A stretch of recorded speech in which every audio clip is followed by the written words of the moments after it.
Hello, my name is Lerone Kuntz. Today I'm going to be comparing Jeffrey Epstein's case to Sean Diddy Combs' case. All right, there are a lot of similarities between these two individuals. As we know, Jeffrey Epstein committed suicide while he was in custody. And people have been asking, what do I think about that particular case and the circumstances surrounding his death?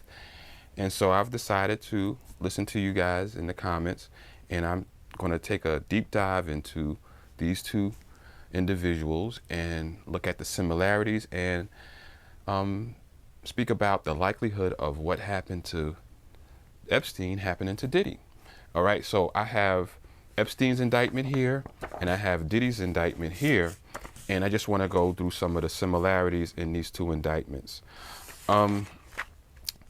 Epstein was accused of trafficking young girls. All right, that's his charge, and they said that he was doing this in New York and in Florida. All right, that's what they have him for. Diddy is being charged of trafficking, but adults. But Diddy has more charges than Epstein had. Okay, Diddy's charges, as you probably already know, but let's just be thorough here. He has multiple acts of kidnapping, multiple acts involving arson, multiple acts involving bribery, multiple acts indictable relating to tampering with a witness, victim, and/or informant, multiple acts indictable related to forced labor, multiple acts that are indictable related to sex trafficking, multiple offenses involving the possession with intent to distribute or distribution of narcotics and controlled substances, including cocaine, Oxycontin, etc., etc. So he has a lot of charges. He also has RICO charges because they're saying that he is in charge of a criminal organization or a criminal enterprise, which encompasses his record labels, his media companies, his alcohol company, and so they're saying all of that is included in his charges of running a criminal enterprise, and that is what brings about the racketeering charge or the RICO charge. All right, so that's the difference between these two cases. As we know, Epstein, they said he was procuring young girls for very powerful men, ex-presidents, heads of state, politicians, members of the royal family. In Diddy's case, they said that he was procuring sex workers for very powerful men, celebrities, some say clergy, politicians. So the similarities are there, that he has information that can bring a lot of people down, as did Epstein. Now, in terms of what happened to Epstein when he was incarcerated. Now, for those of you who haven't seen my previous video, like I said, my name is Lerone Kuntz. I am a former correction officer, and I am the author of the correction book entitled Correction Officer's Guide to Understanding Inmates, the 44 Keys to Power, Control, and Respect. So I have a background to analyze the difference in these two cases. Now, Epstein was arrested on July 6th of 2019. He was denied bail on July 18th of 2019.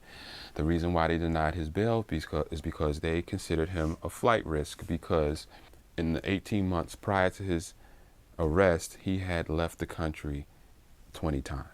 So they figured that he was a flight risk. Diddy, I don't think they really consider him a flight risk. They are holding him without bail because of the charges of witness tampering, which I've read that he has multiple acts of tampering with a witness, victim, or an informant. And in this indictment, it says that Diddy was contacting and had his associates contacting people who had allegedly witnessed some of his crimes, and he was threatening them, trying to bribe them, trying to coerce them, telling them that, hey, we got information on you, and if you tell on us, we're going to tell on you. and also giving him false narratives to tell anybody in authority that was investigating him. So, and this was during the time that they're investigating him. So they're saying that, if he would do this while we're investigating, he's definitely going to do this when we give him bail. So we're going to deny him bail. They even have recordings of him threatening people and tampering with witnesses that he recorded himself, and they were able to ascertain when they raided his homes. So that's the reason why Diddy did not get bail. All right. Now, in terms of the events that led to Jeffrey Epstein's demise, these events that I'm going to go into are so unusual. It would take a perfect storm of unfortunate events to occur to make these events make sense. And I'm not saying that it didn't happen the way that they say it happened. It very well could have. Jail is very unpredictable, very perilous. But in my opinion, and I'm going to go through it, I don't think that this could actually happen without somebody making this happen. Okay, some force behind this. And okay, like I said, he was arrested on July 6th of 2019. He went to court to try to get bail on July 18th, was denied bail. On July 23rd of 2019, he attempted to commit suicide. He was found in his cell, semi-conscious, with injuries on his neck consistent with an attempted suicide, and it was confirmed that this man had tried to take himself out. Okay? As a result of that, he was placed on suicide watch. Now, that's not very unusual. It probably would have been very normal for him to be placed on suicide watch prior to him trying to commit suicide, right? Like maybe after his bail was denied, maybe, as is in Puffy's case. In Diddy's case, he was put on suicide watch. And as far as I know, he has not attempted anything while he was there. But as a precaution, because they know that he's coming from an environment and this is unusual to him and it's very stressful, and it may invoke feelings of trying to, do some harm to yourself. So this is normal. But what's so odd is that on July 29th, they took him off of suicide watch. And I've never heard of anything like this at all. Usually when an inmate is on suicide watch, he's on a suicide watch for weeks, if not months. Even inmates who have not attempted suicide are on suicide watches for weeks and months. It's so unusual and so unheard of that an inmate that tried to harm themselves in the manner that he did, Epstein, would only be on suicide watch for 6 days. I don't know what Epstein could say to a psychiatrist to convince them that he is no longer suicidal if he tried to take himself out 6 days before. This is very unusual. But it's the call of the professionals, the psychiatrists. So the jail administrators, the warden, the officers, they don't have any control over who is on suicide watch and who's not. Okay? So that's his call. But what the warden can do, he can put him on his own watch. Maybe not suicide watch, but he can say to his officers, I want this inmate watched. And he can designate how often he wants the officers to make visual contact with him. Because in a suicide watch like Diddy's on, it's usually either every half hour or every 15 minutes, and I've even seen every 10 minutes an inmate be on suicide watch, which means that the officers that are assigned to the area that the inmate is in have to, part of their duty is to observe him visually if it's 15 minutes, every 15 minutes, and make an entry on a sheet indicating where the inmate is and what he's doing. Okay? Being that Epstein didn't have that because it was removed after 6 days, the warden said every half hour, I want this inmate under surveillance. And he put a watch of every 30 minutes. Now, on the night that Epstein died, which was August 10th, he's been in custody for 35 days. And he is able to take himself out. They found his body 6:30, 6 o'clock in the morning.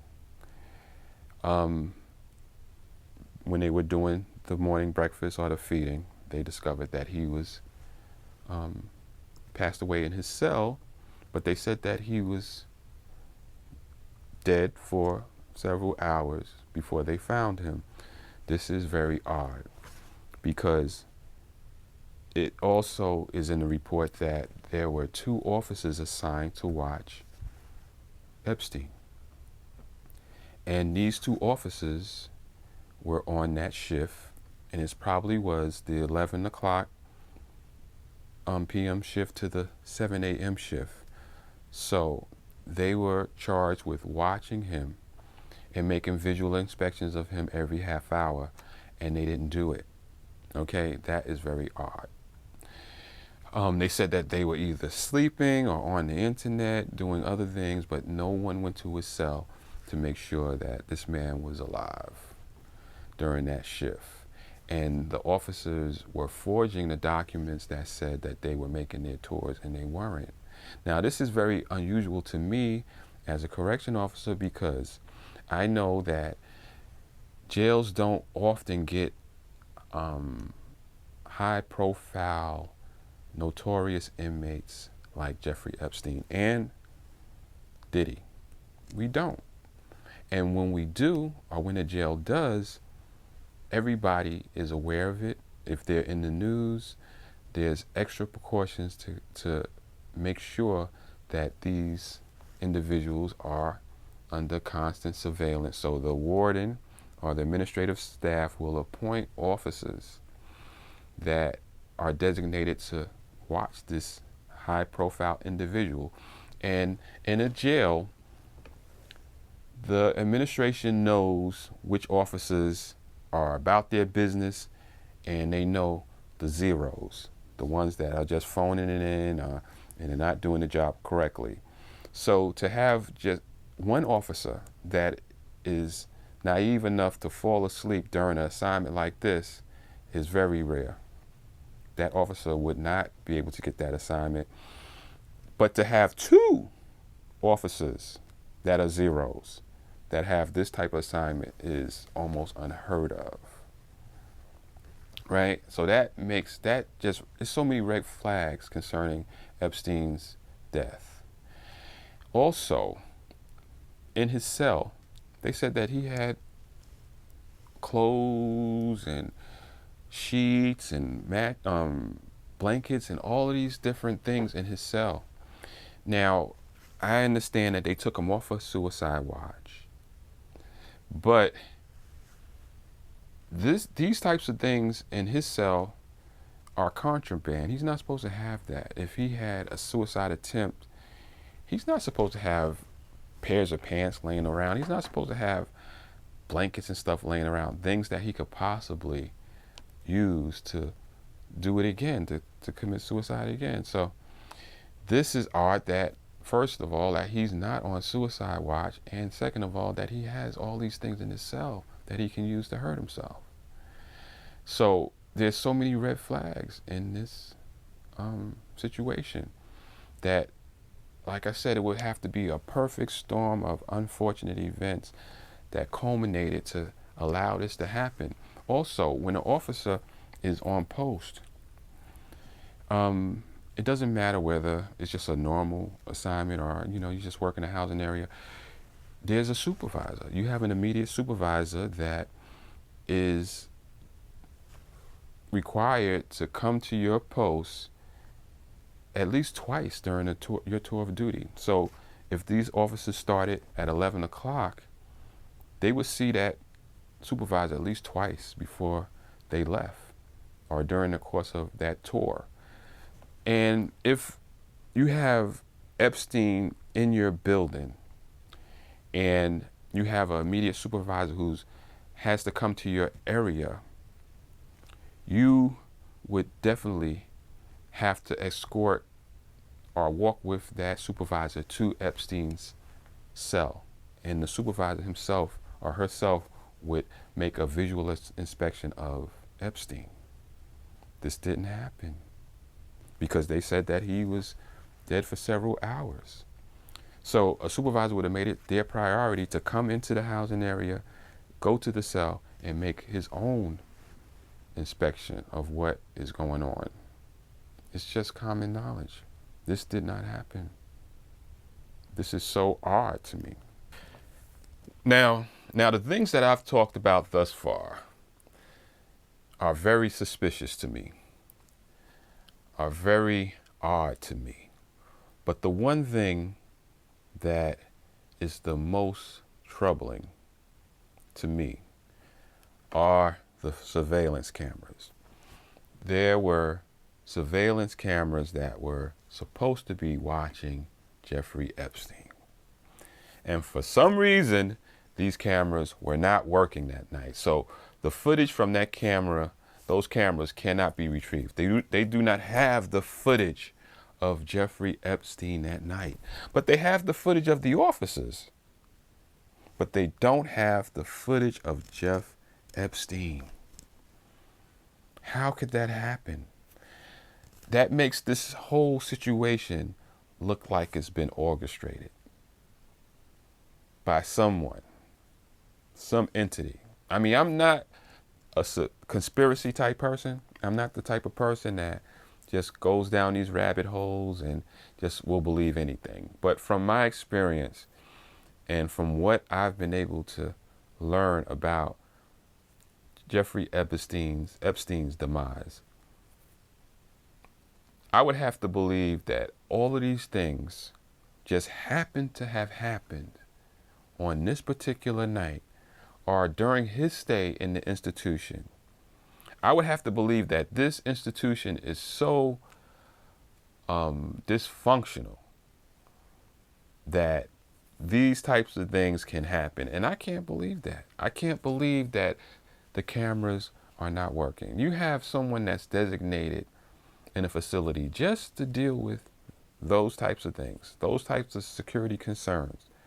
And if you have the most notorious inmate probably in the world at that point, you would think that those cameras, out of all the cameras that are in the building, would be functioning properly. But they weren't, as far as their report is concerned. These cameras were not functioning. And so I find it hard to believe. I find it hard to believe that this was just the perfect storm of unfortunate events. This is so odd to me, you know? And when people were asking me to review this, you know, I didn't really think that it was so controversial. But yeah, it is. Can this happen to Diddy? I hope not.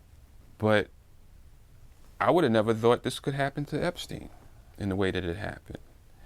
And they're in the same system. This is the same Federal Bureau of Prisons. So I can't say, you know, that this couldn't happen to Diddy, because there's so many similarities in their cases, and they are their crimes include high profile, high net worth, high influential people. And I can't say it wouldn't happen. I hope it wouldn't happen. I can't see a way that it should happen. But like I said, jail is very unpredictable, very perilous. And that is the reason why no one should come to jail. Thanks for stopping by and checking me out. And as always, until next time, peace and stay safe.